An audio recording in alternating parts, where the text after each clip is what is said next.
الله الرحمن الرحيم ومن أحسن قولا ممن دعا إلى الله وعمل صالحا وقال إنني من المسلمين. السلام عليكم ورحمة الله وبركاته. إن الحمد لله نحمده ونستعينه ونستغفره ونعوذ بالله من شرور أنفسنا ومن سيئات أعمالنا. من يهده الله فلا مضل له ومن يضلل فلا هادي له وأشهد أن لا إله إلا الله وحده لا شريك له وأشهد أن محمدا عبده ورسوله صلى الله تعالى عليه وعلى آله وصحبه وسلم تسليما كثيرا. أما بعد فقد قال المؤلف رحمه الله تعالى সলাতুল ঈদাইন। আল্লাহ পাকের সমস্ত প্রশংসা যে আল্লাহ পাক রব্বুল আলামিন বিভিন্ন প্রকারের সালাত ফরজ করেছেন।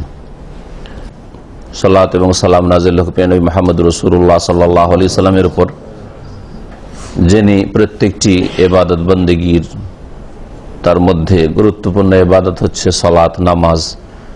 প্রত্যেকটি নামাজের নিয়ম পদ্ধতি সুন্দরভাবে উম্মতের জন্য পেশ করেছেন। আল্লাহ রাব্বুল আলামিন যেন রাসূলুল্লাহ সাল্লাল্লাহু আলাইহি ওয়াসাল্লামের তরিকায় সবগুলি সালাত আদায় করার তৌফিক দান করেন। আমাদের দুরুসুল মুহিম্মা কিতাবের দর্শের বিষয়বস্তু হচ্ছে ইসলামের স্তম্ভ সমূহ, আরকানুল ইসলাম। আরকানুল ইসলামে সালাত সম্পর্কে, নামাজ সম্পর্কে আমাদের ধারাবাহিক আলোচনা চলছিল। গত সপ্তাহে জুমা, জামাত এবং ফরজ নামাজের বিষয়ে আলোচনা হয়েছে। আজকে সালাতুল ঈদাইন সম্পর্কে আলোচনা শুরু করব। সালাতুল ঈদাইন অর্থাৎ দুই ঈদের সালাত, ঈদুল ফিতর এবং ঈদুল আযহা। এই দুটো ঈদ ইসলামে আছে। এই সালাতুল ঈদাইন সুন্নাত মুআক্কাদা না ফরজ, এই বিষয়ে দ্বিমত আছে, ইখতিলাফ আছে। যদিও অধিকাংশ আলেমরা সুন্নাতে মুআক্কাদাই বলেন বা কেউ ফরজে কিফায়া বলেন। সাধারণ লোকদের জন্য আমভাবে প্রত্যেকের জন্য সুন্নাতে মুআক্কাদা বলেন, আর মুসলিম জাতির ওপর প্রত্যেক অঞ্চলে ফরজে কিফায়া, অর্থাৎ প্রত্যেক অঞ্চলে সালাতুল ঈদাইন কায়েম হইতেই হবে, না হলে এলাকার সকলে গুনাহগার হবে, এরকম ফতোয়া আছে। আর আরেকটি মত হচ্ছে যে সালাতুল ঈদাইন, ঈদুল ফিতর, ঈদুল আজহার সালাত, নামাজ প্রত্যেক মুসলিমের ওপর ফরজ। এই মতটি বেশি সঠিক দলিলের দিক থেকে। ইমাম ইবনে তাইমিয়া রাহমাতুল্লাহ আলাইহি এটিকেই প্রাধান্য দিয়েছেন। এটা হচ্ছে বছরের ফরজ, যেমন সাপ্তাহিক ফরজ জুমার সালাত, জুমার নামাজ, তেমনি বাৎসরিক ফরজ হচ্ছে ঈদুল ফিতর, ঈদুল আজহা। গুরুত্ব সহকারে রাসূলুল্লাহ সাল্লাল্লাহু আলাইহি সাল্লাম যেতে বলেছেন সাহাবায়ে কেরামদেরকে, এমনকি তাদের নারীদেরকে, মহিলাদেরকেও মুসাল্লায়, ঈদগাহে নিয়ে যেতে বলেছেন। তাই বলছেন লেখক, সালাতুল ঈদাইন তাজিবু, এই ঈদের সালাত ওয়াজিব, ফরজ, আলা মান তাজিব আলাইহি সালাতুল জুমা, যার উপর জুমার সালাত ফরজ তার উপর। জুমা যার জন্য ফরজ, তার জন্যই ফরজ হচ্ছে ঈদের নামাজ। এর আগে অনেকবারই বলেছি, ওয়াজিব আর ফরজে অধিকাংশ আইম্মায়ে কেরামদের নিকটে কোনো পার্থক্য নেই। যারা পার্থক্য করে তাদের পার্থক্য যুক্তিসম্মত নয়। ওয়াজিব আর ফরজে কোনো পার্থক্য নেই। আরবি ভাষায় যেটা ওয়াজিব বাধ্যতামূলক করণীয়, আবশ্যক করণীয়, আর ফরজ সেটাই হচ্ছে ফরজ। জুমার নামাজ যার উপর ফরজ, তার উপরই ফরজ হচ্ছে কিসের নামাজ? ঈদের নামাজ। তো জুমার নামাজ এর আগে আলোচনা হয়েছে, কার উপর ফরজ আর কার ফরজ নয়। ওয়াতাস্তাহিবুলিন নিসা, মহিলাদের ক্ষেত্রে বলছেন যে মহিলাদের ক্ষেত্রে মুস্তাহাব। নবী সাল্লাল্লাহু আলাইহি ওয়াসাল্লাম নিয়ে যেতে বলেছেন, ওদের জন্য ফরজ নয়, মুস্তাহাব। আর এই ঈদের নামাজ মসজিদের চাইতে খোলা মাঠে, ময়দানে পড়াটাই হচ্ছে উত্তম সুন্নাত। ওয়াতুসান্না ফিস সাহরা, আর খোলা মাঠে ঈদের সালাত আদায় করা হচ্ছে সুন্নাত। রাসূলুল্লাহ সাল্লাল্লাহু আলাইহি ওয়াসাল্লাম মসজিদ নববী ছেড়ে মদিনায় এই ফজিলতের মসজিদে ঈদের নামাজ না পড়ে ঈদগাহে, সেই যুগের ঈদগাহ বাবু সালাম থেকে সোজা বেরিয়ে সামনের দিকে গিয়ে চলে গেলে একটা পুরাতন মসজিদ আছে, মসজিদে গামামা, এখনো নাম লেখা আছে, ওটা ছিল ঈদগাহ, যেখানে একটি মসজিদ পরে তৈরি হয়েছে। আবু সাঈদ খুদরি রাদিয়াল্লাহু তাআলা আনহু থেকে হাদিস কালা, তিনি বলছেন কানান নবী সাল্লাল্লাহু আলাইহি ওয়াসাল্লাম ইয়াখরুজু ফিল ফিতরি ওয়াল আযহা ইলাল মুসাল্লা, রাসূলুল্লাহ সাল্লাল্লাহু আলাইহি ওয়াসাল্লাম ঈদুল ফিতরে, ঈদুল আযহায় মুসাল্লায় বেরিয়ে যেতেন, ঈদগাহে যেতেন, মসজিদে ঈদের সালাত আদায় করতেন না, তবে বর্ষা বৃষ্টি হলে। মুত্তাফাকুন আলাইহি, বুখারী মুসলিমের হাদিস। তাই বলছেন যে যদি জরুরি হয় যে বা প্রয়োজন, জরুরি নিরুপায় আপনি যেতেই পারছেন না, বর্ষা বৃষ্টি লেগে আছে, খোলা মাঠে নামাজ পড়া সম্ভব নয় ঈদের, অথবা প্রয়োজন এরকম যে খোলা মাঠের ব্যবস্থা নেই, বড় শহর, খোলা মাঠে যেতে অনেক দূর, জনসাধারণের জন্য কষ্টকর অনেক যাওয়া, এই ক্ষেত্রে মসজিদে ঈদের সালাত আদায় করা জায়েজ। তাহলে আজকাল শহরে যারা ঈদের নামাজ, ঈদের সালাত মসজিদে আদায় করে তারা জায়েজটা করে, বৈধ, কিন্তু সুন্নত নয়, তাদের উত্তম নয়।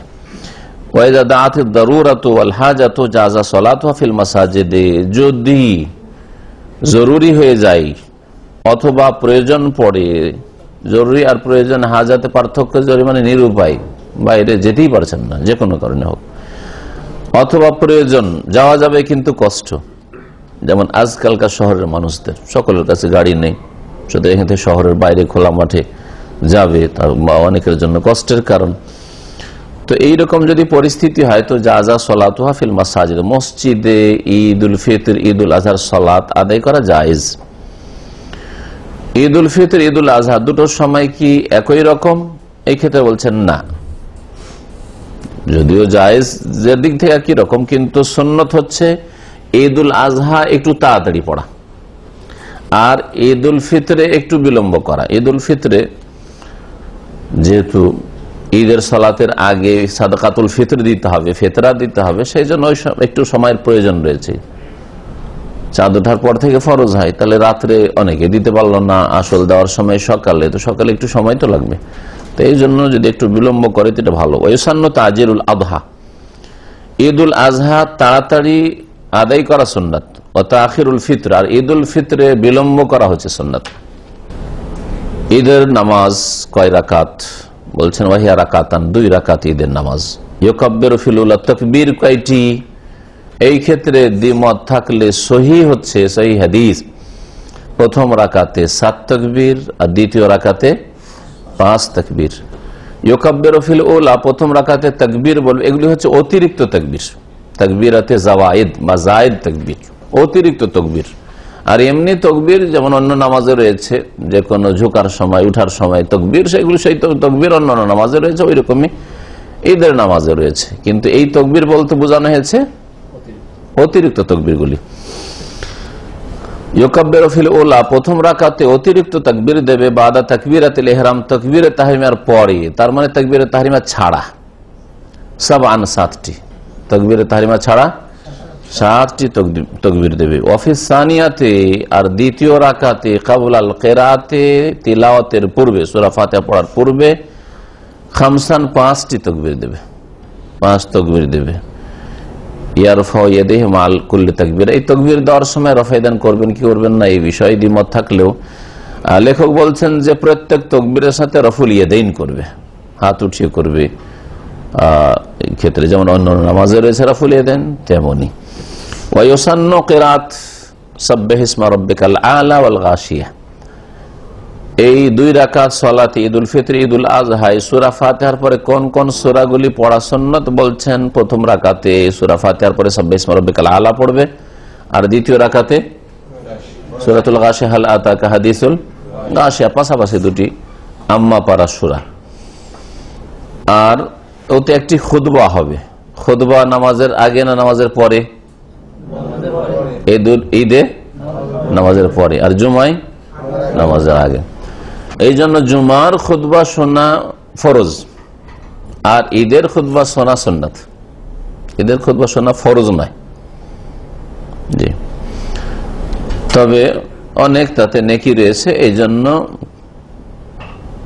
সেই সুন্নত পালন করা উচিত বা খুতবা শোনা উচিত। আজকাল অনেকে যেমন নামাজ সালাম ফেরা হলো, টান দিল, এটা ভালো দৃশ্য নয়। ওয়াক্তব বাদা খুতবাতান ওয়াহিদা, আর ঈদের সালাতের পর একটি খুতবা দেবে। এখন খুতবা প্রশ্ন হচ্ছে জুমা আর খুতবা হচ্ছে দুইটি, হ্যাঁ, প্রথম খুতবা দ্বিতীয় খুতবা, মাঝখানে একটু বিরতি দেবে, বসবে। এতে কয়টি খুতবা?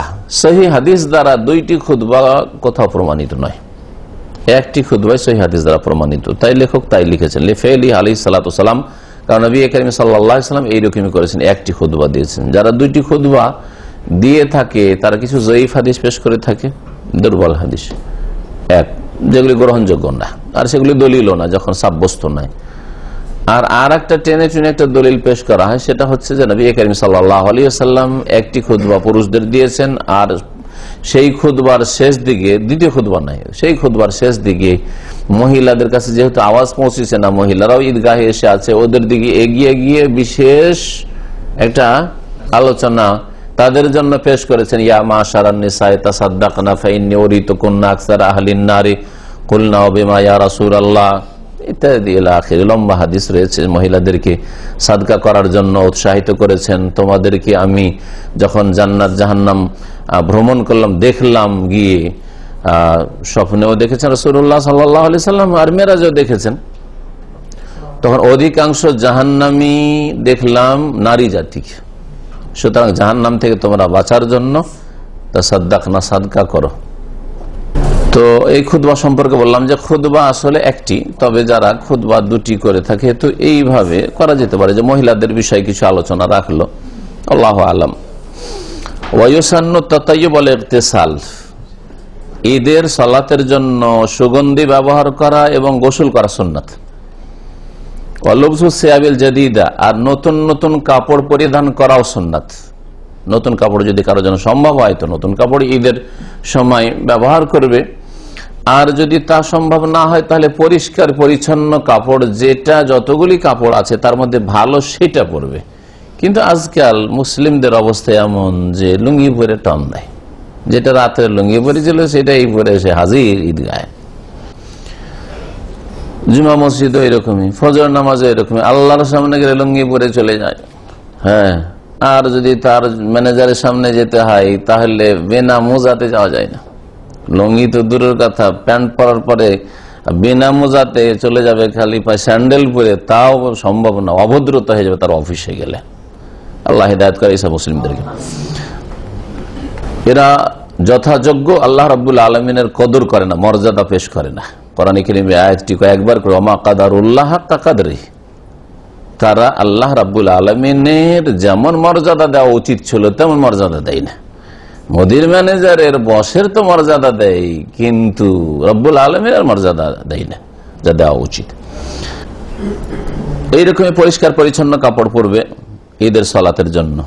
আর ঈদের সালাতে যাতায়াতের ক্ষেত্রে একটি সুন্নত হচ্ছে এক রাস্তা দিয়ে যাবে আর আরেক রাস্তা দিয়ে ফিরবে। এক রাস্তা দিয়ে যাবেন আর আরেক রাস্তা দিয়ে ফিরবেন। পুরোপুরি যদি সম্ভব না হয় তো কিছুটা অংশ পার্থক্য করে দেন।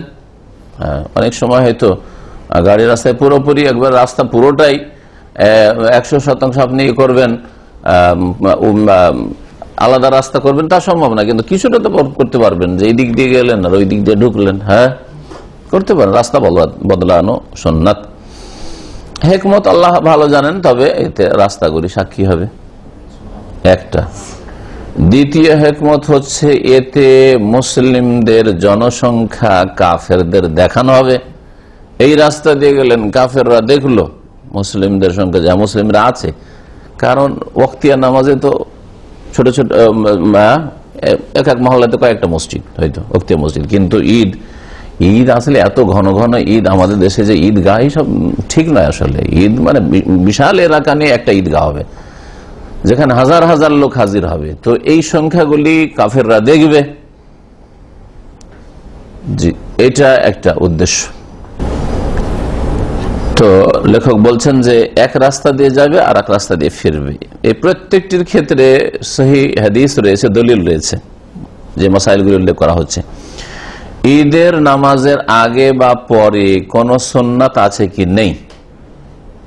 আগে চলে গেছেন যে সুন্নাত পড়বেন, তাহিয়াতুল মসজিদ পড়বেন, মাঠে নেই তো মসজিদে সুন্নত আছে? সুন্নত নেই, সুন্নত বলে কিছু নেই। হ্যাঁ, তাহিয়াতুল মসজিদ আছে, সুন্নত নেই। যেমন জোহরের সুন্নাত আছে, আগে সুন্নাত আছে, পরে সুন্নাত আছে। যদি আপনাকে জিজ্ঞেস করে যে ঈদের সুন্নাত আছে, কি বলবেন? যে মাঠে নেই মসজিদ আছে বলবেন নাকি? না, নেই, কোনো সুন্নাত নেই। তাহিয়াতুল মসজিদ যখন আমি জিজ্ঞেস করা হবে তাহিয়াতুল মসজিদ আছে, তাহিয়াতুল মসজিদ মসজিদের, মুসাল্লার নাই। আর ঈদগাহ মসজিদ নাই, ঈদগাহ মসজিদ নাই। ঈদগাহে বছরের উদ্দিন নামাজ পড়বেন আর মসজিদ না, মসজিদ যেখানে 5 ওয়াক্ত সালাত আছে সেটা মসজিদ। এই জন্য যেসব প্রতিষ্ঠানে 2 ওয়াক্ত 3 ওয়াক্ত নামাজ ওয়ার্কাররা পড়ে, জোহর আসর ডিউটির সময় পড়লো এরকম, তো এগুলি মসজিদ নয়, এগুলো হচ্ছে মুসাল্লা, প্রেয়ার হল। হ্যাঁ, মুসাল্লা। জি, মুসাল্লার মসজিদে পার্থক্য আছে। বলছিলাম যে ঈদের নামাজের আগে পরে কোন সুন্নত নেই। ওয়ালাইসা লিসালাতিল ঈদ সুন্নাতুন ক্বাবলাহা ওয়ালা বাদাহা, ঈদের সালাতের আগে বা পরে কোন সুন্নাত নেই, সুন্নাত নেই, সুন্নাতের রাতে। ওয়াইদা ফাতাতহু কাযাহা, আচ্ছা ঈদের নামাজ যদি ছুটে যায়, ঈদগাহে গেলেন, যেতে যেতে ঈদের নামাজ ছুটে গেল, লোকজন আজকাল ফিরে চলে আসে, কিন্তু এটা তরিকা নয়। তরিকা হচ্ছে যে কাজা করে নেবেন। যদি ঈদের নামাজ ছুটে যায় তাহলে সে ঈদের নামাজ কাজা করে নেবে, বলছেন। এখন ঈদের দিনে তাকবীর যে রয়েছে, এই তাকবীর সম্পর্কে আলোচনা রয়েছে। ঈদের দিনে তাকবীর রয়েছে, আর ঈদুল আজহার ক্ষেত্রে প্রথম 10 দিনে তাকবীর রয়েছে, 13 তারিখ পর্যন্ত এই তাকবীরের আলোচনাগুলি। ওয়ায়ুসান্নু তাকবীর লাইলাতুল ঈদ হাত্তা তানকাজিয়া সালাতুল ঈদ ফিল ফিতর, ঈদুল ফিতরের ক্ষেত্রে তাকবীর সুন্নত হচ্ছে ঈদের রাতে, মানে চাঁদ দেখা সম্পর্কে নিশ্চিত হওয়ার পরে তাকবীর শুরু করবে। চাঁদ দেখা গেছে মানে রমজান শেষ হয়ে গেছে, রমজান শেষ হয়ে গেছে তাকবীর শুরু হবে, সন্ধ্যার ভিত্তিতে তাকবীর শুরু হবে না। ঈদের রাত থেকে তাকবীর পড়া সুন্নত। কতক্ষণ পর্যন্ত এই তাকবীর চলবে? যতক্ষণ পর্যন্ত ঈদের সালাত শেষ হয়নি, হাত্তা তানকাজিয়া সালাতুল ঈদ ফিল ফিতরে। ওয়া আম্মা ফিল আযহা, ঈদুল আজহার ক্ষেত্রে তাকবীর 2 রকমের। ফুকাহায়ে কেরামরা, নবী করিম সাল্লাল্লাহু আলাইহি ওয়াসাল্লাম, সাহাবায়ে কেরামদের আমলের ভিত্তিতে তারা তাকবীরকে 2 ভাগে ভাগ করেছেন। একটা হচ্ছে সাধারণ তাকবীর, অনির্দিষ্ট তাকবীর, সাধারণ তাকবীর মুতলাক, আর একটা তাকবীর মুকাইয়াদ, মানে হচ্ছে বিশেষ তাকবীর। মুকাইয়াদ মানে হচ্ছে মুকাইয়াদুন বিসসালাওয়াত, নামাজের পরে পরে, ফরজ নামাজের পরে পরে তাকবীর, এটা হচ্ছে তাকবীর মুকাইয়াদ। আর তাকবীরে মুতলাক মানে যে কোনো সময়, সারা দিন রাতে যে কোনো সময় তাকবীর, এটা হচ্ছে তাকবীরে মুতলাক। বিশেষ করে ফুকাহায়ে হানাবেলা এই বিষয়টিকে তাকবীরে মুতলাক আর মুকাইয়াদের ভাগটি তারা উল্লেখ করেছেন। বলছেন আম্মা ফিল আযহা, ঈদুল আজহার ক্ষেত্রে ফায়াবদাউ তাকবীরুল মুতলাক, সাধারণ তাকবীর শুরু হবে মিন আউয়ালে আশরে জিলহিজ্জা, জিলহজ মাসের প্রথম 10 দিন থেকে, মানে প্রথম যে চাঁদ উঠলো প্রথম তারিখ থেকে শুরু করে, এলা আখির আইয়ামে তাশরিক, আইয়ামে তাশরিকের শেষ দিন পর্যন্ত। আইয়ামে তাশরিক কোন দিনগুলি? হ্যাঁ, 9, 10 তাশরিকের দিন কোনগুলি? 11, 12, 13, এগুলো হচ্ছে তাশরিকের দিন। তাশরিকের দিনকে তাশরিকের দিন কেন বলে? তাশরিক মানে বিশ্রাম, শরুক মানে কি? ইশরাক মানে কি? সূর্য উদয় হওয়া।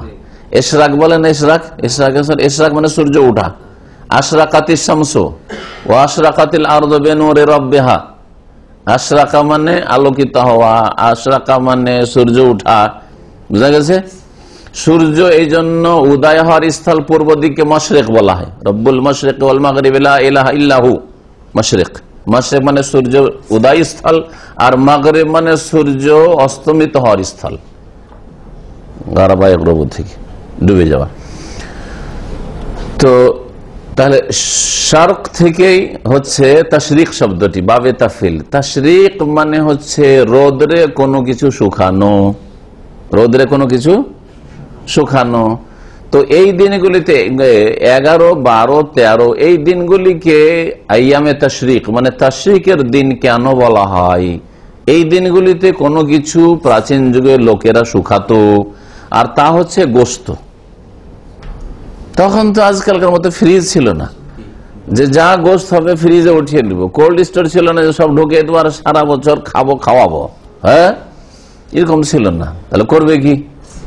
গোস্তকে যদি শুকিয়ে না রাখি তো সরে যাবে, পচে যাবে।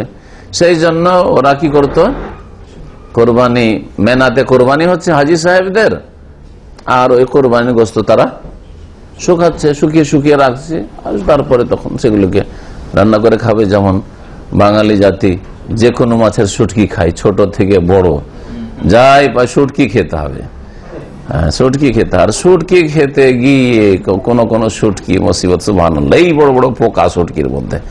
এই দেখার পর থেকে আমি বড় মাছের শুটকি যদি কেউ বলে মাছ নিয়ে আসবেন না, এক শুটকি লাগে, বড় মাছ না, ছোটগুলো ঠিক আছে, কারণ ছোটগুলো কনফার্ম শুকিয়ে আছে, ওতে পোকা টোকা হবে না। এই বড় বড় মাছ একবার নিয়ে এসে দিয়েছে এক ভাই, আমার দেখে এই বড় বড় পোকা, তাড়াতাড়ি বাচ্চাদের কয়েক বছর আগের কথা বলছে, ফেলে এসো তাড়াতাড়ি।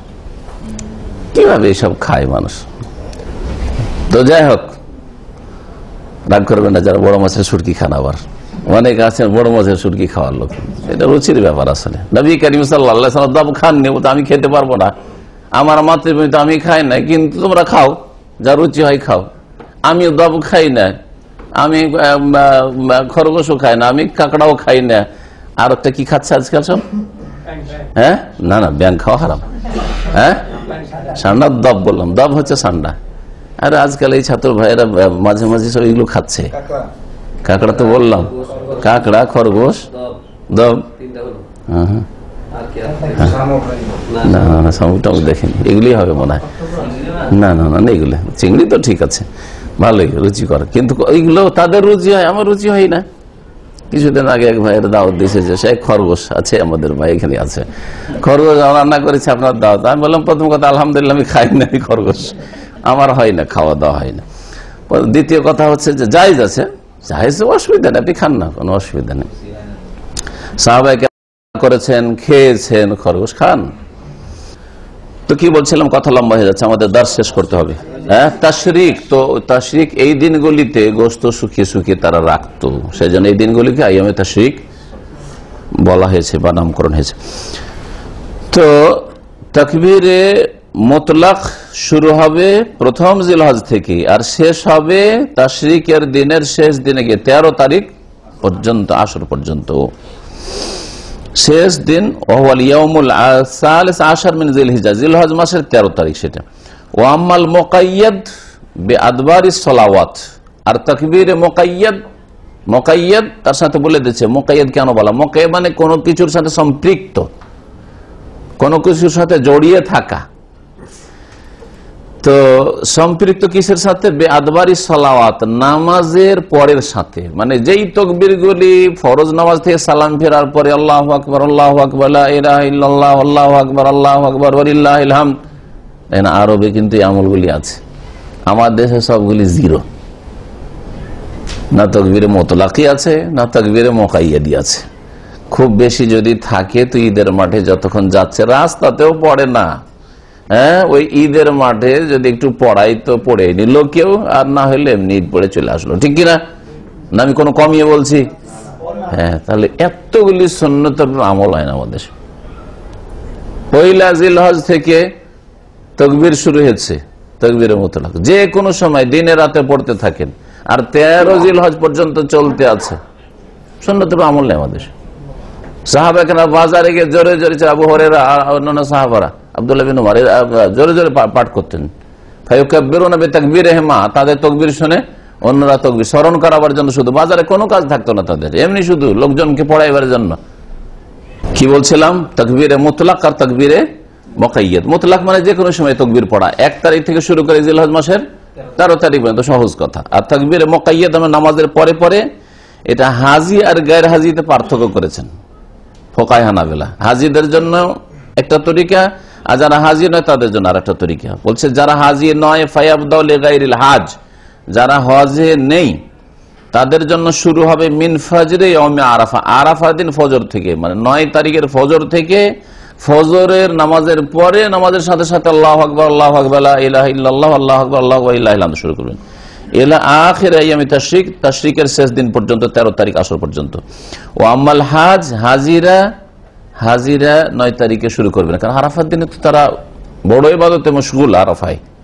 আরাফায় ছোটাছুটি করে যাচ্ছে, আর ওর তাকবীর না, তাদের জন্য তখন শুরু হবে না। কখন শুরু হবে বলছে যে ওয়াম্মাল হাজ হাজিরা বাদা রামিয়া জামারাতিল আকাবা ইল আখিরা ইয়ামি তাশরিক, শুরু হবে তাদের জামরায় আকাবাকে 10 তারিখে সকালবেলা পাথর মারার পর থেকে শুরু করে তাশরিকের শেষ দিন পর্যন্ত। 10 তারিখে যেহেতু মেনার কাজ কি বলছে 9 তারিখে আরাফার কাজ শেষ হয়ে গেল, তারপর রাতে এসে 10 তারিখের রাত যেটা, তারপর রাত মুজদালিফার কাজ শেষ হয়ে গেল, মেনায় চলে আসলো। মেনায় এসে সেই দিনের যে 4টি কাজ রয়েছে তার প্রথম কাজ হচ্ছে জামরায় আকাবাকে, বড় জামরা যেটা, সেটাকে পাথর মারা। এটা যখন শেষ হয় তখন থেকে কি করবে? তাকবীর শুরু করবে তাশরিকের শেষ দিন পর্যন্ত। এই ছিল তাকবীর সম্পর্কে আলোচনা। ঈদের মোবারকবাদ পেশ করা এর হুকুম কি? লেখক বলছেন যে ঈদের মোবারকবাদ পেশ করা সুন্নাত, কিন্তু মোবারকবাদের ভাষা একটি মাত্র সাহাবায়ে কেরাম থেকে বর্ণিত হয়েছে। আমাদের দেশে উর্দু বাংলায়, ভারত উপমহাদেশে, বাংলাদেশে যেসব বলে থাকে সেইগুলো নাই। কিন্তু ঈদ মুবারক আপনি বলছেন, ও বলছে ঈদ মুবারক, এরকম তো নাই, আসলে এরকম প্রমাণ নাই। কি আছে? ওয়াকানা সাহাবাতু রিদওয়ানুল্লাহ আলাইহিম, সাহাবায়ে কেরাম রাদিয়াল্লাহু তাআলা আনহুম ইয়াকুল বাযুহুম লিবায, একজন অপরজনকে বলতো ঈদের সময় তাকাব্বালাল্লাহু মিন্না ওয়া মিনকা, আল্লাহ আপনার তরফ থেকে কবুল করুক আর আমাদের তরফ থেকে কবুল করুক। আল্লাহ যেন আমাদের ইবাদত কবুল করেন আর আপনারও বা আপনাদেরও ইবাদত কবুল করেন। সুতরাং তাকাব্বালাল্লাহু মিন্না ওয়া মিনকা বা মিনকুম বলেন, একজন হইলে সামনে আছে তো মিনকা, আর না হলে যদি অনেকে থাকে তাকাব্বালাল্লাহু মিন্না মিনকুম সালিহুল আমাল, যেন আরবরা বলে সালিহুল আমাল, নেক আমল কবুল করেন, বাড়িয়ে একটু বলে। কিন্তু তাকাব্বালাল্লাহু মিন্না ওয়া মিনকা বা মিনকুম এতটুকু সাহাবায়ে কেরামরা বলতেন, এইটুকু প্রমাণ রয়েছে। ইমাম আহমদ রাহমাতুল্লাহ আলাইহি জিজ্ঞেস করা হয় এই ঈদের মোবারকবাদ সম্পর্কে, তো তিনি বলেন যে আমি কাউকে মোবারকবাদ দিতে যাই না, আর কেউ যদি দেয় তো উত্তর দিয়ে দিই। আমি কাউকে ঈদের মোবারকবাদ দিই না, আর কেউ যদি দেয় তো তাকে উত্তর দিয়ে দিই। সুতরাং এই ঈদ আসলে ঈদ মোবারক দিতে হবে বা তাকাব্বালাল্লাহু মিনকুম বলতেই হবে এমন কথা নেই। কিন্তু কেউ যদি বলে তো সেটা ঠিক সালামের মতো। হ্যাঁ, তো সালাম যখন দিয়ে দিয়েছে তো আপনি কমপক্ষে সে একটা দোয়া দিয়েছে তো আপনিও দোয়া দেন। এই ছিল ঈদ সম্পর্কে আলোচনা। তারপরে লেখক বলছেন সালাতুল কুসুফ, সূর্য চন্দ্র গ্রহণের সালাত। সংক্ষেপে এই সালাত সম্পর্কে কয়েকটি কথা আলোচনা করেছেন। ওয়াহিয়া সুন্নাতুল মুআক্কাদা, এই সূর্য চন্দ্র গ্রহণের নামাজ হচ্ছে সুন্নাতে মুআক্কাদা। এই নামাজটা আমাদের দেশে পড়ে কি? হ্যাঁ, এটাও সুন্নাত, মৃত সুন্নাত। মেলাগুলো সুন্নাত কিন্তু আমাদের দেশে মৃত। তুশরাউ ইযা কাসাফাতিশ শামস, এই সুন্নাত শরীয়ত সম্মত যখন সূর্য গ্রহণ লাগবে, আও খাসাফাল কামার, অথবা চন্দ্র গ্রহণ লাগবে। দেখেন, সূর্যের ক্ষেত্রে কাসাফা ব্যবহার করলেন আর চন্দ্রের ক্ষেত্রে খাসাফা, খা দিয়ে ব্যবহার করলেন। এইভাবে ব্যবহার হয়েছে। চন্দ্র হলে খাসাফা মানে গ্রহণ লাগা, চন্দ্র গ্রহণ, আর সূর্য গ্রহণ কাসাফা, কাফ দিয়ে, কাফ সিন ফা। তবে একটি অপরের ক্ষেত্রে ব্যবহার করা চলে, আরবিতে ব্যবহৃত হয়েছে। নবী করিম সাল্লাল্লাহু আলাইহি সাল্লাম নিজে সূর্য চন্দ্র গ্রহণের নামাজ পড়েছেন এবং সাহাবায়ে কেরামদেরকে পড়তে বলে সহিহ মুসলিমের একটা হাদিসের অংশ এখানে উল্লেখ করেছেন। ফাইদা রাআইতুম শাইআন, যখন তোমরা সূর্য চন্দ্র গ্রহণের কোনো কিছু দেখবে, মিন যালিকা মানে এরকম কিছু দেখবে, ফাসাল্লু, তখন তোমরা সালাত আদায় করিও, নামাজ পড়িও, হাত্তা ইয়ানজালিয়া, যতক্ষণ পর্যন্ত সূর্য চন্দ্র গ্রহণ শেষ না হয়ে যাবে, তা আলো না ফিরে আসবে। রাওয়াহ মুসলিম, হাদিস সহিহ মুসলিমের। ওয়ালা তুকজা ইযা ফাতাত, যেমন ঈদের নামাজ যদি ছুটে যায় তো কাজা করতে হবে, পড়লেন। কিন্তু সূর্য চন্দ্র গ্রহণের নামাজ যখন সূর্য চন্দ্র গ্রহণ লেগেছে তখন টের পাননি বা সময় পাননি, ডিউটিতে ছিলেন, আরে আমি সূর্য চন্দ্র গ্রহণের নামাজটা পড়িনি, এখন সূর্য চন্দ্রগ্রহণ তো ছুটে গেছে, পড়েনি। পরে সূর্য চন্দ্রগ্রহণ ছুটে যাওয়ার পরে যদি কেউ কাজা করে চলবে না? চলবে না। জানতে পারছেন যে এখন সূর্য চন্দ্র গ্রহণ নাই, শেষ হয়ে গেছে, তারপরে নামাজ পড়া শুরু করা জায়েজ নাই। বলছেন ওয়ালা তুকজা ইযা ফাতাত, যদি চন্দ্র সূর্য গ্রহণের নামাজ ছুটে যায় তো তা কাজা করা চলবে না। আম্মা ইযা ফাতাহু রাকা মিনহা নামাজে গেলেন, মসজিদে জামাত চলছে, সূর্য চন্দ্রগ্রহণ জামাত সহকারে পড়া সুন্নাত, গেলেন 1 রাকাত হয়ে গেছে, 1 রাকাত পেলেন, তাহলে কি করবেন? হ্যাঁ, এই ক্ষেত্রে কাজা করতে হবে, কারণ আপনি অলরেডি জামাত পেয়েছেন। আপনি 1 রাকাত যদি ছুটে গিয়ে থাকে কাজাহা আলা সিফাতিহা, তাহলে ওই রকম ভাবে যেই রকম সূর্য চন্দ্রগ্রহণের নামাজ তার বিশেষ তরিকা আছে, 2 রুকু করে 1 রাকাতে, আর 2 বার করে কেরাত করে যা আসছে, ওইভাবেই কাজা করতে হবে। কাজা করার সময় আবার সাধারণ নামাজের মতো করে কাজা করলে হবে না, এটা হচ্ছে সুন্নাত। ওয়াহিয়া রাকাতানে, সূর্য চন্দ্রগ্রহণের নামাজ হচ্ছে 2 রাকাত। ইয়াকরাউ ফিল উলা জাহরান আল ফাতিহা, উচ্চ স্বরে প্রথম রাকাতে সূরা ফাতিহা পড়বে। দিনের নামাজ সূর্য গ্রহণ, তারপরে জোরে তেলাওয়াত করবে। রাতের নামাজ তো জানা আছে, রাতের নামাজে যখন বেশি সংখ্যায়, রাতের নামাজগুলি সব জেহরি পড়া, দিনের নামাজেও বেশি সংখ্যায় যখন উপস্থিতি হয় তখন উচ্চ স্বরে, যেমন জুমার নামাজ জোরে তেলাওয়াত করেছেন, ঈদের নামাজ জোরে তেলাওয়াত আছে না নাই, ওই রকমই সূর্য গ্রহণের নামাজেও উচ্চ স্বরে তেলাওয়াত হবে। সূরা ফাতিহা প্রথম তেলাওয়াত করবে, অসূরাতান তাওয়িলা, তারপরে একটি লম্বা সূরা তেলাওয়াত করবে। লম্বা সূরা তেলাওয়াত করবে, হাফেজ হইলে তো করবে লম্বা সূরা। নবী কারীম সূরা বাকারা তেলাওয়াত করেছেন, তারপরে সূরা আলে ইমরান তেলাওয়াত করেছেন, এইভাবে একটি না সূরার পর সূরা, বড় বড় সূরা এরকম তেলাওয়াত করেছেন। কিছু কিছু সাহাবী বেহুশে পড়ে যাচ্ছেন, যে এইরকম লম্বা নামাজ পড়েছেন। আজ যদি 15-20 মিনিট ধরে যদি তেলাওয়াত চলে, তাহলে মাথা খারাপ হয়ে যাবে, যে যা পড়লাম জীবনের নামাজ পড়ে নিলাম, আর জীবনে সূর্যগ্রহণের নামাজ পড়বো না, চন্দ্রগ্রহণ পড়বো না, ঠিক না? এবারে মুসলিমদের অবস্থা। সুম্মা ইয়ারকাউ তাওয়িলান, তারপরে লম্বা রুকু করবে,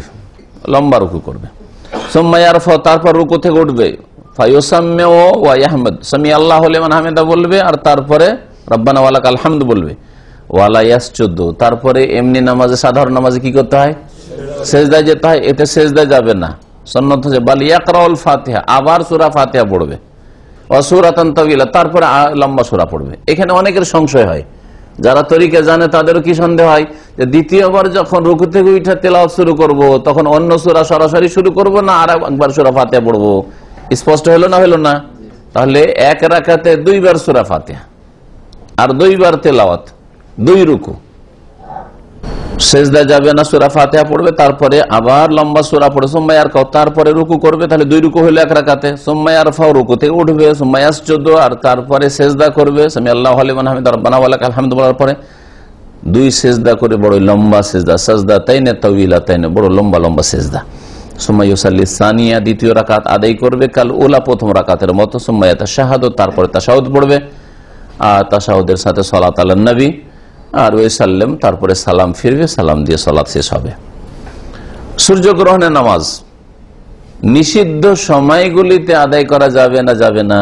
ওই রকমই চন্দ্রগ্রহণ, ঠিক সূর্য ডুবছে ওই সময় চন্দ্রগ্রহণ, ঠিক সূর্য উঠছে ওই সময় চন্দ্রগ্রহণ, হ্যাঁ, ঠিক দুপুরে মাথার উপরে সূর্য, সেই সময় সূর্যগ্রহণ। তো এগুলো হচ্ছে নিষিদ্ধ সময়। 3টি সময় নবী করিম সাল্লাল্লাহু আলাইহি ওয়াসাল্লাম ইচ্ছা করে নফল পড়তে নিষেধ করেছেন, নফল পড়া যাবে না। এরকমই আসর থেকে মাগরিব আর ফজর নামাজের পর থেকে সূর্য ওঠা পর্যন্ত এমনি নফল পড়া নিষেধ আছে। তো এই সময়গুলিতে সূর্য চন্দ্র গ্রহণ লাগলে এই নামাজ পড়া যাবে কি যাবে না? অপেক্ষা করবেন যে এখন যেহেতু সূর্য মাথার উপরে, এখন যেহেতু সূর্যটা উঠতে যাচ্ছে, সেই জন্য এখন এই নামাজটা পড়বেন, অপেক্ষা করি, এরকম করবেন? বলছেন না, এগুলি হচ্ছে কারণগত নামাজ। একটি মাসলা মনে রাখবেন যে এই নিষিদ্ধ সময়গুলিতে সব নামাজ নিষেধ নয়। কারণগত নামাজ পড়া যাবে, বরং পড়া সুন্নত, শরীয়ত সম্মত। আর অকারণে, বিনা কারণে কোন নামাজ, অর্থাৎ শুধু নফল, হ্যাঁ, অবসর আছেন, ফিরিয়ে আছেন, আল্লাহর ইবাদতবন্দি করতে চাইছেন, নফল নামাজ পড়বেন আপনি। এগুলো হচ্ছে মুতলাক নফল, সাধারণ নফল। আর বিশেষ কোন নামাজ যদি হয়, বিশেষ নামাজ, কাজা নামাজ, এর জন্য অপেক্ষার কোনো প্রয়োজন নেই, হ্যাঁ, যখন সময় পেয়েছেন তখনই পড়বেন। তাহিয়াতুল মসজিদ কারণগত নামাজ, মসজিদে এখন গিয়েছেন, বসতে চাইছেন, কারণ হয়েছে নামাজের, কারণগত নামাজ। হ্যাঁ, জানাজা প্রস্তুত হয়ে গেছে, এটা হচ্ছে নামাজের কারণ। না রে, এখন মাথার উপর সূর্য রে, থামরে একটু, তারপরে মাথার উপর থেকে গড়ে যাক, তারপরে জানাজা নামাজ পড়বো, হ্যাঁ, সূর্যটা এখন উঠতে যাচ্ছে না, এখন জানাজা নাই, সূর্য ডুবতে যাচ্ছে জানাজা নাই, অন্ধকার হইতে দে, করবেন নাকি না? এগুলো কারণগত নামাজ পড়বেন। তাহলে ওই হাদিস কে ঢালা হারে ফিট করে দেওয়া, এই মসজিদে এই সময় এসছে আর এই সময় এরা নামাজ পড়ছে, আসর পরে তাহিয়াতুল মসজিদে নামাজ পড়লে এক শ্রেণীর লোকেরা মাযহাবধারীরা বাধা দেয় কিছু, এই বাধা দেওয়া ঠিক নয়, কারণ এগুলো হচ্ছে কারণগত নামাজ। বাধা কোথায়? যখন নফল পড়ে, আসর পরে কেউ পড়েই চলে, দুই দুই পড়ছে আর সালাম ফিরছে, দুই দুই করে পড়ছে আর সালাম ফিরছে, বলে কিসের নামাজ পড়ছেন? বলে আমি নফল পড়ছি। নফল পড়া যায় না। এখন ফজর নামাজের পরে দেখছেন যে উঠে আবার নামাজ শুরু করেছে, নামাজ পড়েছে, জিজ্ঞেস করেন কিসের নামাজ? যদি বলে যে 2 রাকাত ফজরের সুন্নাত, কারণগত, ফজরের সুন্নাত আগে পড়তে পারেনি, কারণগত নামাজ এখন পুরা করছে সেটা, আর হাদিস দ্বারা প্রমাণিত, আবু দাউদে হাদিস রয়েছে, সাহাবী পড়েছেন। কিন্তু যদি বলে আমি নফল পড়ছি, তো জায়েজ নাই, নিষেধ করবেন, তখন নিষেধ করবেন আপনি, যেটা ঠিক নয়। নিষিদ্ধ সময়গুলিতেও সূর্য চন্দ্র গ্রহণের নামাজ পড়া যাবে, লিআন্নাহা মিন যাওয়াতিল আসবাব, কারণ সূর্য চন্দ্র গ্রহণের নামাজ হচ্ছে কারণগত নামাজের অন্তর্ভুক্ত, কারণগত নামাজের অন্তর্ভুক্ত। প্রত্যেকে পাশের লোকে দেখবে যারা ঝিমাচ্ছে একটু করে পিন করবেন, কি বুঝলেন? হ্যাঁ, সে মুরব্বী হোক আর গায়ের মুরব্বী হোক। জি হ্যাঁ।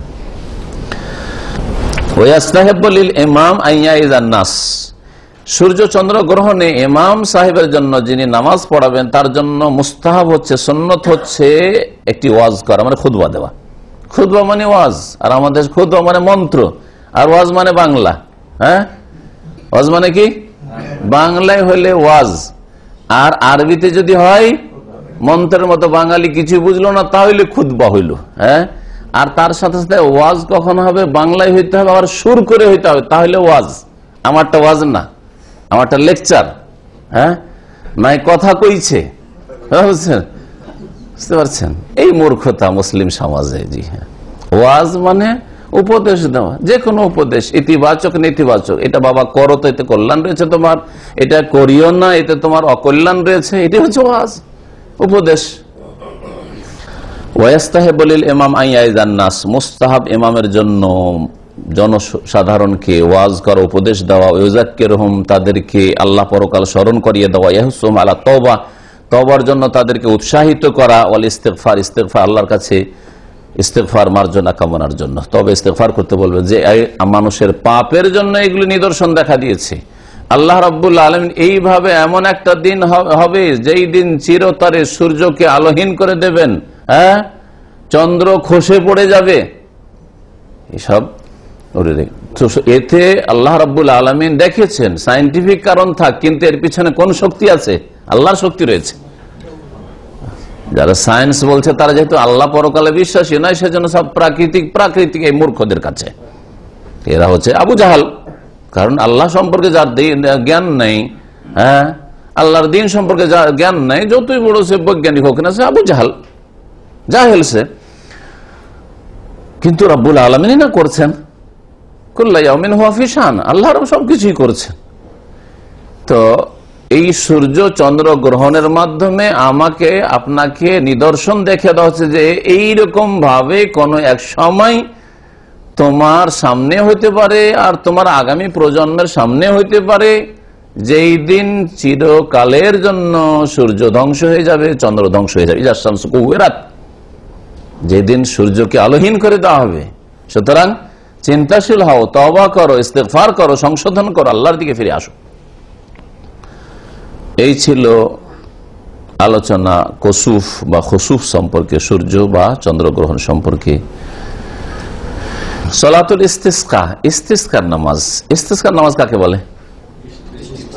সুকিয়া মানে বৃষ্টি, সাকা ইয়াসকি মানে পানি পান করানো, সাকা ইয়াসকি মানে পানি পান করানো, আর সুকিয়া ওখান থেকে, সুকিয়া মানে বৃষ্টি, আল্লাহ পানি পান করানো, সুকিয়া বলা হয়। ইস্তিসকা সিন তাতে বাড়িয়ে দিলে পানি চাওয়া, পানি চাওয়া, বৃষ্টি চাওয়া। তো বৃষ্টি চাওয়ার নামাজ সালাতুল ইস্তিসকা মানে তাহলে কি হলো? বৃষ্টি চাওয়ার নামাজ, বৃষ্টি চাওয়ার সালাত। ওয়াহিয়া সুন্নাতুন মুআক্কাদা, এই নামাজও হচ্ছে সুন্নাতে মুআক্কাদা। যখন বিলম্ব দেখা যায় বৃষ্টিতে, বৃষ্টির প্রয়োজন, আর বৃষ্টিতে বিলম্ব হচ্ছে, আসছে না, নামছে না বৃষ্টি, যখন তখন না বৃষ্টি হচ্ছে, তারপর আপনি সালাতুল ইস্তিসকা পড়ছেন না, তখন সুন্নত নাই। ওয়াহিয়া সুন্নাতুন মুআক্কাদা তুকামু জামাআতান বিইজনিল ইমামে, জামাত সহকারে সেটা কায়েম করা হবে, আদায় করা হবে। তাহলে জামাতে একা একা ইস্তিসকার নামাজ হয় না। ইস্তিসকার দোয়া হইতে পারে যে আল্লাহ আমাদের বৃষ্টি দাও, আপনি এমনি নিজেই দোয়া করতে পারেন, আপনি বাড়িতে করতে পারেন, ঘরের বাইরেও করতে পারবেন, রাস্তাঘাটও করতে পারবেন, জুমার খুতবাতে করতে পারেন। কিন্তু জামাত সহকারে নামাজ আদায় করে ইস্তিসকা মানে বৃষ্টি চাওয়া, এটি সুন্নাত। বিইজনিল ইমাম, ইমামের অনুমতিক্রমে, মানে ইমাম আজম দেশের শাসকের অনুমতিক্রমে, খলিফা যদি থাকেন, মুসলিম শাসক থাকেন, যিনি দিন সম্পর্কে গুরুত্ব দিয়ে থাকেন, তো তার অধিকার আছে যে কখন দেশে ইস্তিসকার নামাজ হবে আর না হবে। যদি লোকজনের উপর ইমাম সাহেব খতিবদের উপর ছেড়ে দেওয়া হয়, তাহলে এক খতিব বলবে যে আমাদের বৃষ্টির প্রয়োজন, বৃষ্টির দোয়া করেছে, আর এক খতিব বলছে আল্লাহ তুমি বৃষ্টির দূর করো, আমাদের বৃষ্টির প্রয়োজন নেই। কলহ বিবাদ হবে না, হবে না? এই জন্য বলা হয়েছে যে এই ইস্তিসকার নামাজ দেশে হবে সরকারের অনুমতিক্রমে, যেই সরকার ইসলাম সম্পর্কে গুরুত্ব দিয়ে থাকে। আলহামদুলিল্লাহ সৌদি আরবে দিন ইসলামের খেদমত করে থাকে, এই জন্য এইখানে বাদশার পক্ষ থেকে, ওলি আমরের পক্ষ থেকে, দেশের শাসকের পক্ষ থেকে ঘোষণা করা হয় যে অমুক দিনে, আগে থেকে একদিন দুদিন আগে থেকে ঘোষণা করা, অমুক দিনে কি হবে, হ্যাঁ ইস্তিসকার নামাজ হবে। কোন কোন মসজিদ হবে তাও সংবাদ চলে আসে, দাম্মামে কটা মসজিদ হবে, খোবরে কয়টি মসজিদ হবে, রিয়াদে কয়টি মসজিদ হবে, এইভাবে সবগুলি সংবাদ চলে আসে, খতিবদের কাছেও আসে, আর এমনিও জনসাধারণের কাছে বিভিন্ন প্রচার মাধ্যমে চলে আসে, টিভিতে, রেডিওতে ইত্যাদিতে, পত্রপত্রিকায়। এটাই হওয়া উচিত। কিন্তু যেসব শাসকরা এমন নামেতে মুসলিম আর ইসলামের ধার ধারে না, হ্যাঁ ওদের কি করবেন, ওদের অনুমতির দিকে চেয়ে বসে থাকেন, বলছে প্রাকৃতিক দুর্যোগ। আজকালকার আমাদের দেশে যেসব শাসক, হ্যাঁ সেসব দেশে, মুসলিম দেশ যেগুলি অন্যান্য, আমাদের বিশেষ করে আমরা যেহেতু আমাদের ভাষা আলোচনা করছি, আমাদের তো ওইসব ওরা কি এটা মনে করে যে ইস্তিসকার নামাজের মাধ্যমে বৃষ্টি চাইতে হবে, জানে বা জানলেও কি মনে করে প্রাকৃতিক দুর্যোগ পড়েছে, হ্যাঁ এই সমস্যার আমাদের মোকাবেলা করতে হবে, লড়াই করবে বলছে, আল্লাহর বিরুদ্ধে লড়াই করবে ওরা, বন্যা পরিস্থিতির মোকাবেলা করবে, মানে যুদ্ধ করবে আল্লাহর সাথে, বুঝছেন না, গুমরাহি। তো এই ক্ষেত্রে তাদের অনুমতি তো ধার ধারে নাই সবের। হ্যাঁ যদি ধার ধারে, হ্যাঁ খোঁজ খবর রাখে যে কখন বৃষ্টির প্রয়োজন দেশে রয়েছে আর কখন প্রয়োজন নেই, হ্যাঁ এই ক্ষেত্রে যত্নবান যদি হয় তাহলে ঠিক আছে, যদিও তারা গুনাহগার হোক না কেন, যদিও তারা ফাঁসে হোক না কেন শাসক, তারপরেও তাদের অনুমতি ক্রমে হইতে হবে। কিন্তু তারা এগুলো ধার ধারলে তো, কিন্তু যদি সবে ধার না ধারে তাহলে প্রয়োজন নেই। ইস্তিসকার নামাজের বিবরণ, তরিকা, ও আহকামুহা তার বিধি বিধান কিসের মতো, ঈদের নামাজের মতো। ঈদের সালাত যেমন করে পড়লেন বা শুনলেন একটু আগে, ওই রকমই হচ্ছে ইস্তিসকার নামাজ। সময়ের দিক থেকে, হ্যাঁ তাকবীর প্রথম রাকাতে 7, দ্বিতীয় রাকাতে অতিরিক্ত তাকবীর এগুলি, তারপরে সূরা ফাতিহার পরে প্রথম রাকাতে সূরা আলা, দ্বিতীয় রাকাতে আসিয়া, সবগুলি তো ওইরকম ভাবে। খুতবা, হ্যাঁ খুতবা ওইরকমই। লিকাউলি ইবনে আব্বাস রাদিয়াল্লাহু তাআলা আনহুমা, কারণ আব্দুল্লাহ বিন আব্বাস রাদিয়াল্লাহু তাআলা আনহুমার উক্তি সাল্লাল্লাহু আলাইহি ওয়াসাল্লাম, নবী করিম সাল্লাল্লাহু আলাইহি ওয়াসাল্লাম 2 রাকাত সালাত আদায় করেছে, কামা ইউসাল্লি ফিল ঈদাইন, ওই রকম ভাবে যেমন ঈদাইনের সালাত, ঈদুল ফিতর, ঈদুল আজহার সালাত আদায় করেছেন। রাওয়াহু তিরমিজি, হাদিস তিরমিজি। ওয়া ইযা আরাদাল ইমামু আন ইয়াখরুজা লাহা ওয়া'আযান নাস ওয়া যাক্কারাহুম ওয়া আমারাহুম বিত-তাওবাতি ওয়াল খুরুজ মিনাল মাযালিম, যখন ইমাম ইস্তিসকার সালাত আদায় করার জন্য বের হবে, ওয়া ইযা আরাদাল ইমামু আন ইয়াখরুজ লাহা অর্থাৎ লিসালাতিল ইস্তিসকা, তখন কি করবে, ওয়া'আযান নাস জনসাধারণকে, এলাকাবাসীকে উপদেশ দেবে, তাদেরকে আল্লাহ পরকাল স্মরণ করাবে, ওয়া আমারাহুম বিত-তাওবা এবং তাদেরকে তওবা নির্দেশ দেবে, তোমরা তওবা করো পাপের জন্য, আমাদের পাপের জন্য, আমাদের পাপের জন্য। বক্তা যদি তোমাদের পাপের জন্য বলে তাহলে অ্যালার্জি হতে পারে, কিন্তু ভাইরা আমার, আমাদের পাপের জন্য এসব বালা মুসিবত, আল্লাহর আযাব আমাদের গুনাহের কারণে, তাহলে কিন্তু গায়ে পেতে নেবেন না, ঠিক না? তাহলে এই হিকমত গুলো অবলম্বন করবেন। গ্রামে আপনি 2-4-10টা লোকের সামনে বক্তব্য করতে দাঁড়িয়েছেন সৌদি আরব থেকে গিয়ে, আর কোন বালা মুসিবত দেশে এসছে, যে সমস্যাগুলি হচ্ছে, হ্যাঁ, আপনাদের কারণে এই জালেম শাসক, আপনাদের কারণে সব জুলুম অত্যাচার, আপনাদের কারণে দুর্ভিক্ষ, আপনাদের কারণে এই বন্যা পরিস্থিতি, তাহলে কি ভাববে লোকে? হ্যাঁ, তো আমাদের বর্ষিছে। হ্যাঁ, নিজে তো মাশাআল্লাহ, নিজে তো মনে হচ্ছে কত কত ভালো মানুষ, না ওইরকম করবেন না। এই জন্য বলবেন আমাদের কারণে। অল খুরুজ মিনাল মাযালিম, তওবা করার জন্য উপদেশ দেবেন, নির্দেশ দেবেন। আর কি করবেন? যত রকমের জুলম অত্যাচার হয় সেগুলি থেকে মুক্ত হওয়ার জন্য। মাযালিম বহু রকমের জুলম আছে, কেউ কাউকে গাল দিয়েছে, কাউকে মারধর করেছে, কেউ কারো বেঈমানি করেছে, কারো টাকা পয়সা ধার নিয়ে দেয় নাই, হ্যাঁ, ইত্যাদি ইত্যাদি। এইসব যে মানুষের হক নষ্ট করে রেখেছে, জমি চেপে রেখেছে, ইত্যাদি ইত্যাদি। পরিষ্কার পরিচ্ছন্ন হবে ইস্তেসকা নামাজের জন্য, কিন্তু সুগন্ধি লাগাবেন, আতর লাগাবেন না। ঈদের নামাজে কিন্তু আতর লাগানো আছে, ইস্তেসকার নামাজে আতর লাগবে না। কেন? ইস্তেসকার নামাজে সাদা সিধা হয়ে যেতে হবে। ইস্তেসকার নামাজে নতুন কাপড় পরে যাবেন না, কারণ অহংকার আসতে পারে। যদি চশমা দিয়ে আর দামি দামি পোশাক আর দামি ঘড়ি আর দামি মোবাইল পকেটে নিয়ে ঈদগাহে যান আর ইন্টারনেট একেবারে ফ্যাসিলিটি নিয়ে যান, তাহলে নামাজে কি মন লাগবে? সবসময় লাগা আছে রে, আমার এতে ফেসবুক আছে রে, টুইটার আছে রে, হ্যাঁ, এতে আমার এই হোয়াটসঅ্যাপ আছে রে, এতে মেসেজ আছে রে, ওই সব ধান্দা করছেন। আল্লাহর কাছে বৃষ্টি চাইতে গেছেন আর তওবা করতে গেছেন। বোঝা গেল যে একবারে সেখানে বিনয়ী হয়ে যেতে হবে, খাকসারির সাথে যেতে হবে, নিজেকে একেবারে ছোট আর তুচ্ছ মনে করতে হবে যে এক মুহূর্ত যদি আল্লাহ রাব্বুল তার রহমত আর তার নিয়ামত যদি টেনে নেন তো আমি বাঁচতে পারবো না। জি, আর সত্যি, এতে কোনো সন্দেহ আছে? বলছেন যে পরিষ্কার পরিচ্ছন্নতা হবে ইস্তেসকা নামাজের জন্য, কিন্তু ওয়ালা ইয়াতাতাইয়াব, সুগন্ধি ব্যবহার করবে না। ওয়ালা ইয়ালবাসু সিয়াবা যিনা, আর অলংকারের পোশাক পরবে না, যেগুলি ভালো ভালো পোশাক, সাজসজ্জার পোশাক, ওইসব ভালো পোশাক পরবে না, তার পুরাতন পোশাক পরবেন। কেন?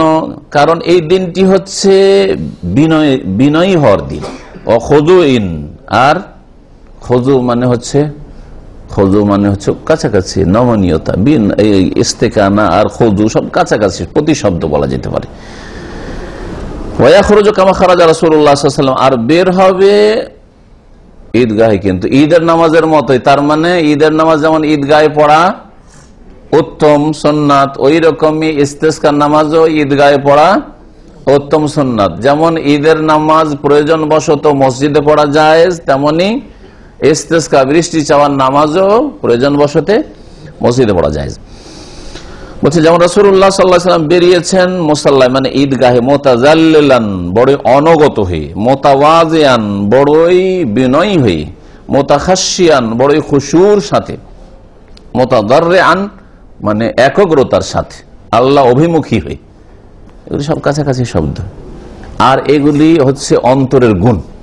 কারণ অন্তরে যখন আপনি নিজেকে নিজে বিনয়ী হবেন, নিজে খাকসার হবেন, নিজেকে ছোট মনে করবেন, তখন এর প্রতিফলন ঘটবে আপনার হাত পা, চলাফেরা, কথাই, আচার আচরণে।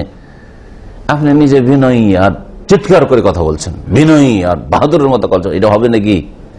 অন্তরে যদি বিনয়, তো এরকম কথা বেরোবে না, তখন কান্না ভাব নিয়ে কথা বেরোবে। তো এইরকম অবস্থায় ইস্তেসকার নামাজে যেতে হবে। ইস্তেসকার নামাজে যাচ্ছেন, গল্প গুজবের শেষ নাই, সাংসারিক গল্প, পারিবারিক গল্প, পয়সার গল্প, হ্যাঁ, ব্যবসা বাণিজ্যের গল্প, ইস্তেসকার নামাজ না। রাওয়াহু তিরমিজি, হাদিস তিরমিজির। সুম্মা বাদা সালাতি ইয়াখতুবু খুতবাতান ওয়াহিদা, নামাজের পরে একটা খুতবা দিবে, যেমন ঈদের নামাজ, তাই না?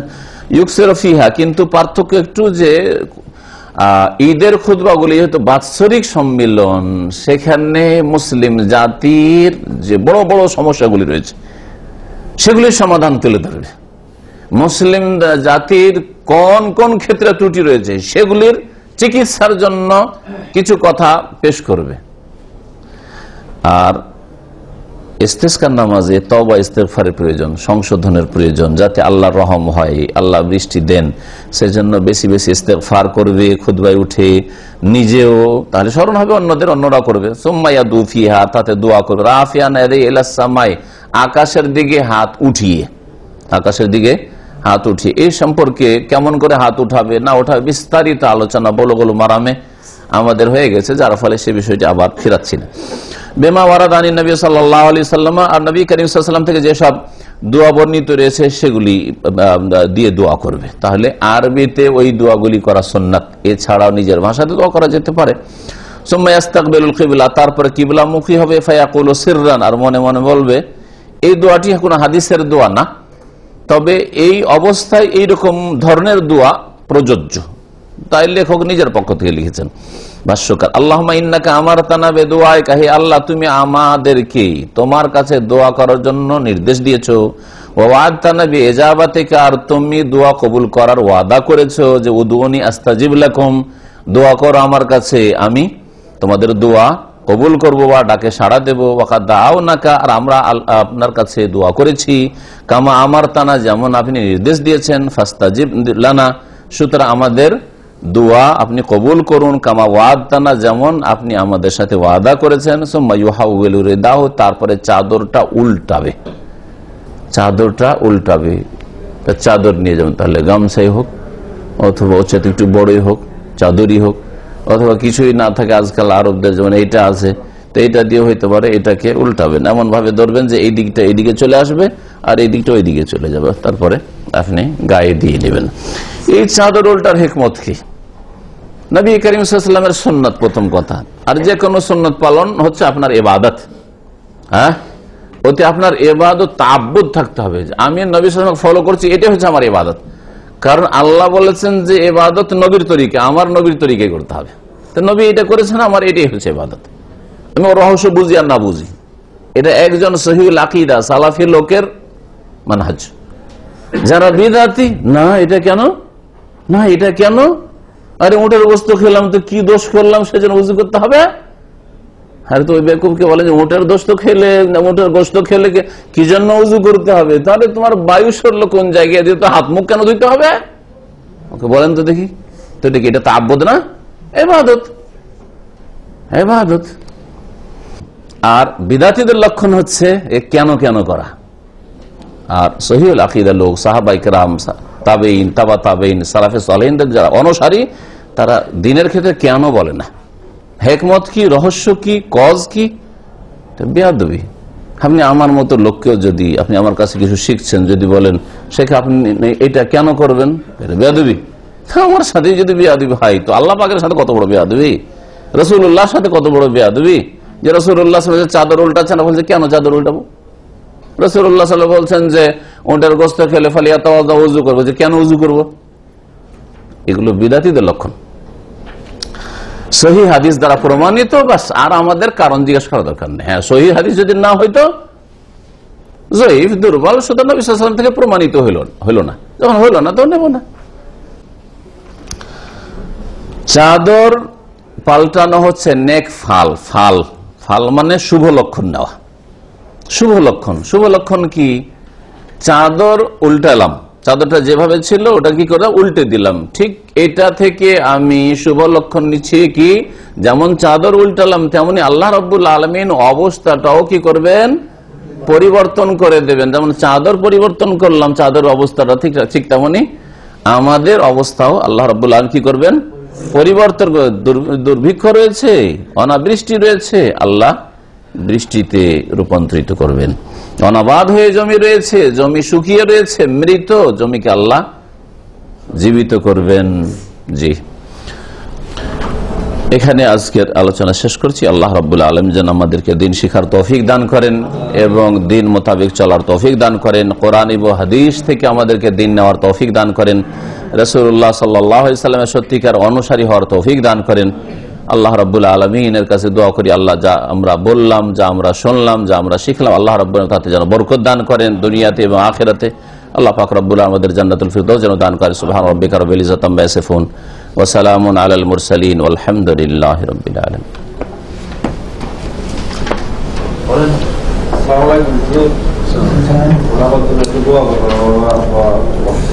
অসুস্থ, আল্লাহ পাক শেফা দেন। আমাদের ভাইয়ের অসুস্থ আছে, আল্লাহ যেন শেফা দান করেন, সুস্থতা দান করেন, আল্লাহ বালা মুসিবত দূর করেন। যতদিন আল্লাহ আমাদেরকে রাখবেন ততদিন আল্লাহ যেন সুস্থ রাখেন, আর যখন নেবেন তখন ইমানের অবস্থায়, নেক অবস্থায়, ভালো অবস্থায় যেন আমাদেরকে গ্রহণ করেন।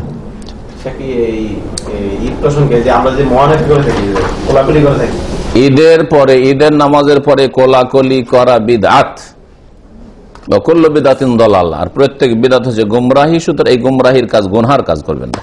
নবী করিম সাল্লাল্লাহু আলাইহি ওয়াসাল্লাম, সাহাবায়ে কেরামরা কেউ করেননি, তাবেঈন এবং আবু হানিফাও করেন নাই। হানাফি ভাই করবেন তো আবু হানিফা তো কমপক্ষে করতে হবে, উনিও তো করেন নাই, তাই না?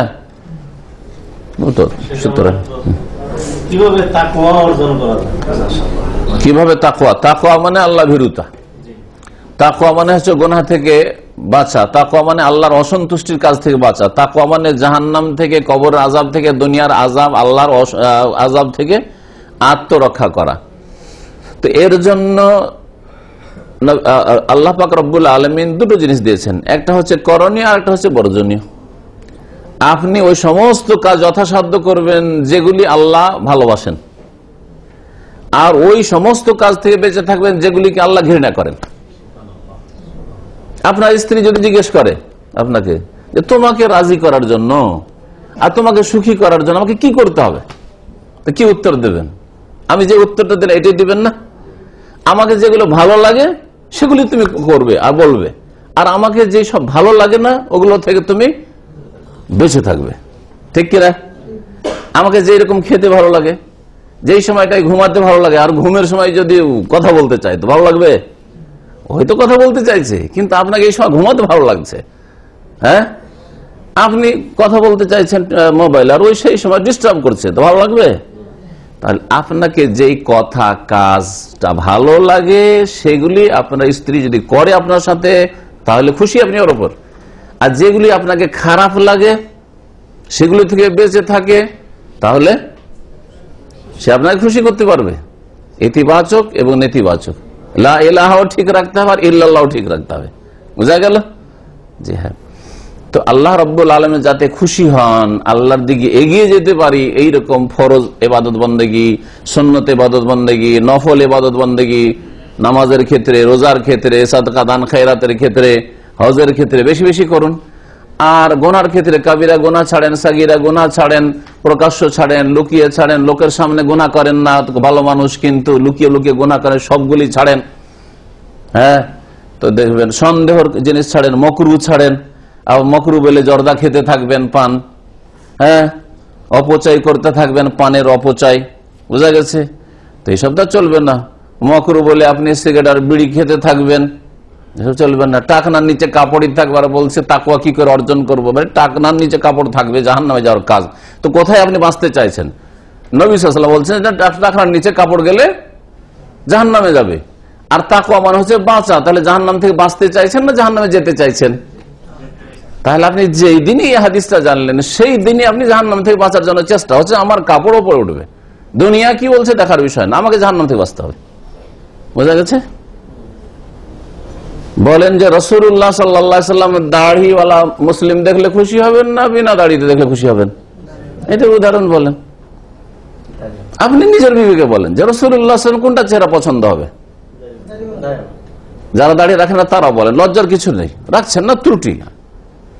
তো কথা হচ্ছে যে আপনি এখন আপনার বিবেক দিয়ে বলেন। আল্লাহ কিন্তু বুঝার সমান ক্ষমতা দিয়েছেন, এতটা বুঝতে পারছেন আপনি যে নবী করিম সাল্লাল্লাহু আলাইহি ওয়াসাল্লামের যেমন চেহারা ছিল সেই চেহারা পছন্দ করবেন না করবেন না? তা নবী করিম সাল্লাল্লাহু আলাইহি ওয়াসাল্লামের চেহারা কেমন ছিল? একজন সাহাবী এমন ছিলেন যে দাড়ি রাখতো না, মোটি সাফ রাখতো।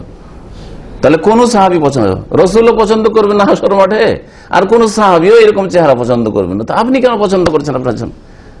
তাহলে এটা তাকওয়াতে বাধা নয়? অবশ্যই তাকওয়াতে বাধা। ফরজ থেকে শুরু করেন, ফরজ ঠিক রাখেন, ওয়াজিব ঠিক রাখেন, সুন্নাত ঠিক রাখেন। এইদিকে হারাম থেকে বাঁচেন, নাজায়েজ থেকে বাঁচেন, কি বলে মাকরু অপছন্দনীয় থেকে বাঁচেন, হ্যাঁ, সন্দেহ থেকে বাঁচেন। এভাবে তাকওয়া। তারপরে আরেকটা জিনিস রয়েছে, দুনিয়ার লোভ কমান আর আখিরাতের জগৎটাকে সুন্দর করবে এই লোভটা বাড়ান, যেটাকে জুহুদ বলা হয়। আখেরাত মুখী হন আর দুনিয়া বিমুখী হন, দিন বিমুখ।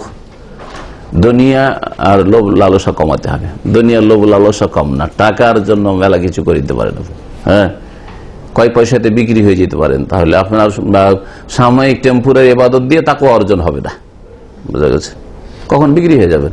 এতগুলি ইবাদতবন্দি করতে করতে হঠাৎ করে টাকার লোভে বা পদের লোভে বিক্রি হয়ে যাবে, তো বিক্রি হলে চলবে না। জি, মহিলারা ঈদের নামাজে না অংশ না গ্রহণ করে বাড়িতে যদি পড়তে চায় কি জায়েজ আছে?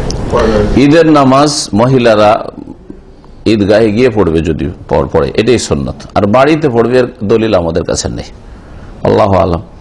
একমাত্র যারা বলছে যে ফরজ, তাদের ক্ষেত্রে বলা যেতে পারে যে ফরজ তাহলে বাড়িতে আদায় করুক। আর আমাদের অঞ্চলে আবার আরেকটা তরিকা আছে যেটা জায়েজ নাই, সহি আকীদার ভাইরাও করে এরকম। সেটা হচ্ছে যে মহিলারা মসজিদে, মহল্লার মসজিদে জমা হবে, আর মহিলাদের আমাদের শুধু মহিলা করবে। মসজিদে মহিলারা ঈদ পড়ছে আর ঈদগাহে পুরুষরা পড়ছে। এই একটি বিদআত, ঠিক নয় এটা।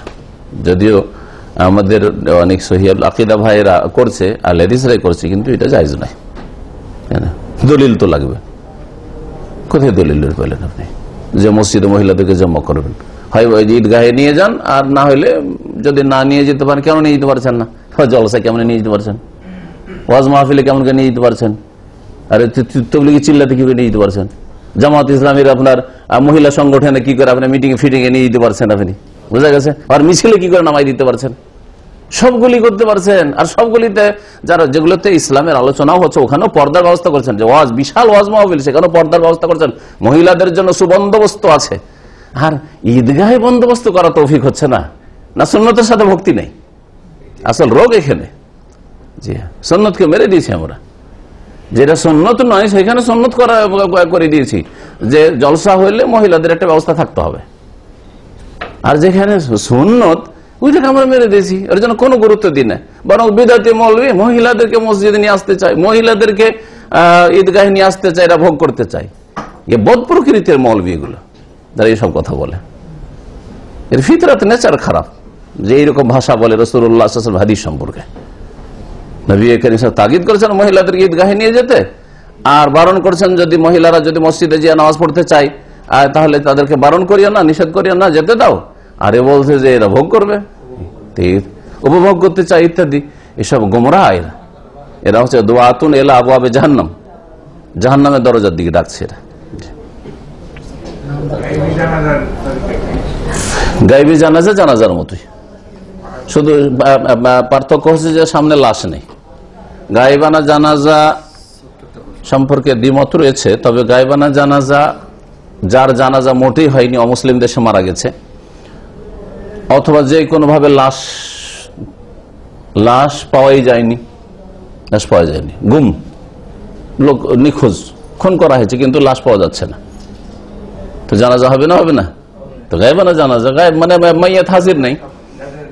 এই ক্ষেত্রে সবাই বলছে, হানাফি, শাফি, মালিকি, হাম্বলি সবাই বলছে যে পড়তে হবে। যার জানাজা হয়নি তার গায়বানা জানাজা অবশ্যই পড়তে হবে। এখন যার জানাজা অলরেডি হয়েছে, তারপরেও জানাজা যারা আসতে পারেনি ওই জানাজায়, তারা কি দূর থেকে জানাজা পড়বে? এই ক্ষেত্রে একদল ওলামারা বলছেন যে বিশিষ্ট ব্যক্তি যাদের দ্বারা দিন ইসলামের বড় খেদমত হয়েছে, হ্যাঁ, তার কোরআন হাদিসের এলেম দিয়ে বড় আলেমে দিন সেই জন্য হইতে পারে, অথবা মুসলিম ভালো শাসক যার ক্ষমতা দ্বারা ইসলামের খেদমত হয়েছে। আর এই ফতোয়ার ভিত্তিতে সৌদি আরবে বাদশাদের গায়বানা জানাজা হয়, অথবা বড় বড় আলেম যেমন ইবনে বাজ, ইবনে উসাইমিন, তারপরে নাসির আলবানী, সব বড় বড় ওলামাদের গায়বানা জানাজা এখানে হয়েছে। এইরকম হইতে পারে, এইটা একটা ফতোয়া। আর আরেকটা ফতোয়া আছে শাফিঈদের যে সবার পড়ে, যেমন এই কেরালারা পড়ে, হ্যাঁ, আপনাদের ক্যাম্পে পড়ে না, যখন তখন কার মা মরেছে, কার মেয়ে মরেছে, কার ছেলে মরেছে, কে বেনামাজি মরেছে, নামাজি মরেছে, সকলের গায়বানা জানাজা। এটা ঠিক নয়, কারণ নবী করিম সাল্লাল্লাহু আলাইহি ওয়াসাল্লাম একজন শুধু নাজাশী বাদশার গায়বানা জানাজা পড়েছেন, অথচ সাহাবীরা অনেকে সফরে গিয়ে মারা যেতেন, খবর আসতো পরে যে মারা গেছে সফরে, আর ওখানে হয়তো জানাজা হয়েছে। নবী সাল্লাল্লাহু আলাইহি ওয়াসাল্লাম কারো জানাজা পড়েননি, কিন্তু নাজাশীর কেন জানাজা পড়েছেন? যারা বলছে যে শুধু যার জানাজা হয়নি তার জানাজা পড়বেন, তারা বলছে যে ওর তো জানাজা পড়ার লোক ছিল না, সব কাফের দেশে মারা গেছে, সব খ্রিস্টান ছিল তখন, সেখানে ইথিওপিয়াতে সব খ্রিস্টান ছিল, আর তিনি একাই মুসলিম হয়েছিলেন, ইন্তেকাল করে, তার জানাজা পড়ার লোক ছিল না সেখানে। এই জন্য জানাজা নবী সাল্লাল্লাহু আলাইহি ওয়াসাল্লাম যে সংবাদ দিয়েছেন মারা গেল, ওহীর দ্বারা খবর দিয়েছেন, আর মদিনায় তিনি জানাজা নামাজ পড়েছেন। আর যারা বলছেন যে না, তার দ্বারা বড় ইসলামের খেদমত হলে গায়বানা জানাজা পড়ে, তারা বলছে যে নাজাসির দ্বারা ইসলামের বড় খেদমত হয়েছে। কারণ সাহাবীরা মজলুম হয়ে যখন মক্কা থেকে হাবাসা হিজরত করলেন, তাদেরকে আশ্রয় দিয়েছে, তাদেরকে ওখান থেকে ফেরত নেওয়ার জন্য কাফের প্রতিনিধি গিয়ে বদনাম করেছিল, এরা শত্রু, এরা ঈসা আলাইহিস সালামকে গালমন্দ করে, এরা মারিয়ামকে গালমন্দ করে, এইসব করে বহাকাবার চেষ্টা করেছিল। আর তাদেরকে সেখানে পানিশমেন্ট দেওয়ার চেষ্টা করেছিল, বা ফিরিয়ে নিয়ে এসে আবার এদের উপরে জুলুম অত্যাচার চালাবো। কিন্তু নাজাশী বলেছিলেন যে আমি আমার কাছে এদেরকে রাখবো, ফিরিয়ে দেব না, পাঠাবো না। তার দ্বারা বড় ইসলামের খেদমত হয়েছে। তো ওইরকমই যদি কারো দ্বারা বড় ইসলামের খেদমত মনে করেন যে হয়েছে, তো আপনি আপনার মসজিদে গায়বানা জানাজা পড়তে পারেন। নির্যাতিত বা মাজলুম বা নির্যাতিত যদি নিহত হয়, হুকমি শহীদ, কিন্তু সবগুলি শহীদের হুকুম নাই, ওই যে গোসল দেওয়া হবে না ইত্যাদি ইত্যাদি, আর জানাজা পড়া যাবে এরকম না, জানাজা পড়া হবে। রাজনৈতিক কারণে হত্যা করে, রাজনৈতিক কারণে দেখতে হবে, ও মাঠে গিয়ে যদি অন্য দলকে মারতে যায়, আওয়ামী লীগ মারতে গেছে বিএনপিকে, বিএনপি মারতে গেছে আওয়ামী লীগকে, তাহলে কেউ না, মজলুম না, দুইজনে জাহান্নামে যাবে। বোঝা গেছে? নবী করিম সাল্লাল্লাহু আলাইহি ওয়াসাল্লাম এরকমই রয়েছে যে মুসলিম মুসলিমকে দুই দিক থেকে মারতে, ও ওকে মারতে যায়, ওকে মারতে যায়, একজন মারা গেল, তাহলে দুটোই জাহান্নামে যাবে। আর যদি দেখা যায় যে আমি হাটে বাজারে গেছি, সে একটা দল করে হয়তো, কিন্তু হাটে বাজারে যাচ্ছে, লোক মেরে দিচ্ছে, তাহলে সে হচ্ছে মজলুম, অস্ত্র রাখে না, ওকে মেরেছে। আইনের আওতাতে এনে ফাঁসি দিচ্ছে, ও দেখতে হবে ওগুলো, যদি আসলে তার অপরাধী থাকে তাহলে মজলুম নয়, আর যদি অপরাধী না হয় তাহলে মজলুম। জি, আল্লাহ শহীদ সাহাবীদের বলতে নিষেধ করে, শহীদ বলবেন না, শহীদ না বলে মজলুম বলবেন। এটা বলতে পারেন যে আল্লাহর কাছে আশা করি কেউ শাহাদাত পেয়েছে, সেই যুগে বলা হয়নি আজকে শহীদ, শহীদ যাকে তাকে শহীদ, আজকে নাম ডাকা থেকে গেল।